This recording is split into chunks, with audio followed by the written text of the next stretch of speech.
નમસ્કાર વિદ્યાર્થી મિત્રો. ચાવીઓના એપિસોડમાં 2, 5, 10, 3, 9, 6, 4 અને 8 આ બધાની ચાવી શીખ્યા બાદ આજે શીખીશું આપણે 7ની ચાવી. હવે 7ની ચાવી તમારી સામે છે. શું કહેશે 7ની ચાવી? તો કે આપેલી સંખ્યાનો એકમનો અંક દૂર કરી, એકમનો અંક દૂર કરવાનો છે, બરાબર? એ દૂર કરી અને એ દૂર કરી તેના 5 ગણા, તેના 5 ગણા એટલે 5 વડે ગુણાકાર કરી વધેલી સંખ્યામાં ઉમેરતા જાઓ અને જો છેલ્લે 7નો અવયવી મળે તો આપેલી સંખ્યાને 7 વડે નિશેષ ભાગી શકાય.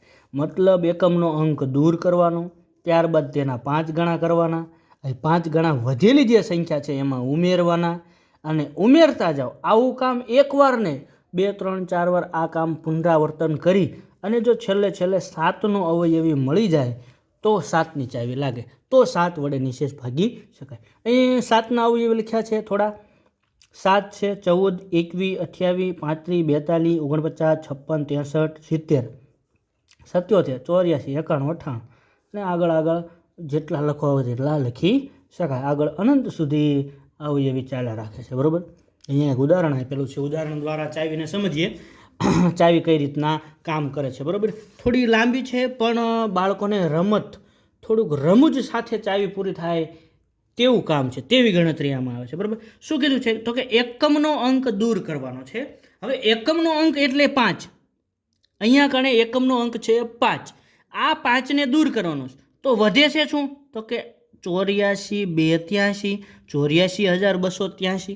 હવે આ જે વધી એ સંખ્યામાં આ જે દૂર કર્યો તેના 5 ગણા, તો પાયો થાય 25.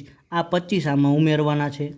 આને ઉમેરો કરીએ તો 3 ને 5 8, 8 ને 2 10 ની 0, વધી પડી 1, 2 ને 1 3, 4 અને 8 એટલે નવી એક સંખ્યા બની 84,308.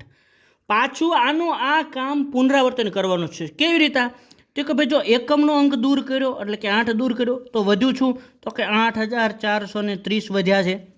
8,430 વધ્યા છે, બરાબર? હવે દૂર કરેલો જે અંક છે તેના 5 ગણા કરવાના છે. આ તેના 5 ગણા થશે 8 5 40, આના 5 ગણા થઈ જાય છે 40, તો આ 40 રાઈ આમાં ઉમેરી દેવાના. 0, 4 ને 3 7, 4 ના 4 અને 8 ના 8. ફરી વખત તેનું તે કામ પુનરાવર્તન કરશું. 0 ને દૂર કરશું તો વધશે 847. 0ના 5 ગણા કરશું તો 0 5 0. 0 સાથે કોઈ પણ સંખ્યાનો ગુણાકાર 0 હોય છે, બરાબર? તેથી અહીંયા 0 આવશે. તો 0 ઉમેરીએ તો પાછો 847 જ રહેશે.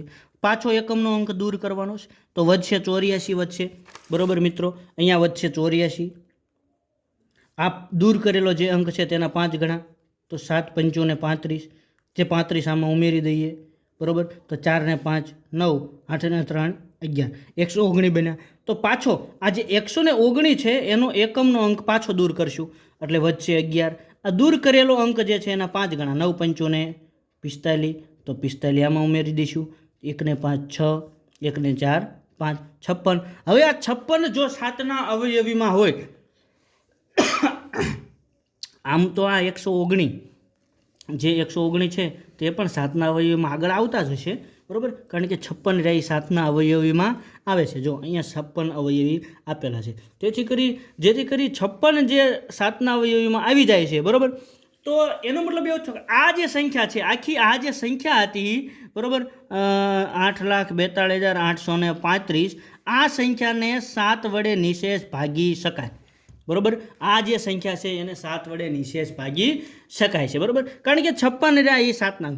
તો આ કામનું પુનરાવર્તન કર્યું. અહીંયા શું પુનરાવર્તન કર્યું? તો કે એકમનો અંક દૂર કરી તેના 5 ગણા વધેલી સંખ્યામાં ઉમેર્યા. પાછો એકમનો અંક દૂર કર્યો, 5 ગણા વધેલી સંખ્યામાં ઉમેર્યા.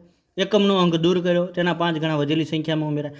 આવું કરતા જાઓ અને જો છેલ્લે 7નો અવયવી, છેલ્લે તમને ધારો કે કદાચ કોઈને અહીંયા 56 7નો અવયવ છે એવું યાદ ન હોય તો હજુ આની આ પ્રક્રિયા ફરી વખત કરી આગળ આ દાખલો ગણી શકો, બરાબર? તો 7ની ચાવીમાં એવું હતું કે એકમનો અંક દૂર કરી તેના 5 ગણા વધેલી સંખ્યામાં ઉમેરતા જવાનો.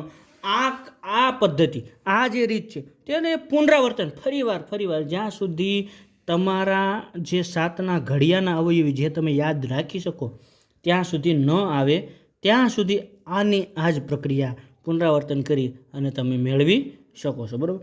તો અહીંયા 7ની ચાવી આપણે પૂરી કરીએ. ઉદાહરણ એક આપું છું કે જેનો જવાબ તમે કોમેન્ટ કરજો. બરાબર. અને જો તમને આ વિડીયોમાંથી કંઈક નવું શીખવા મળ્યું હોય અને તો તમારા મિત્રો સાથે આ વિડીયોને શેર કરો અને અમારી ચેનલને સબસ્ક્રાઈબ કરો.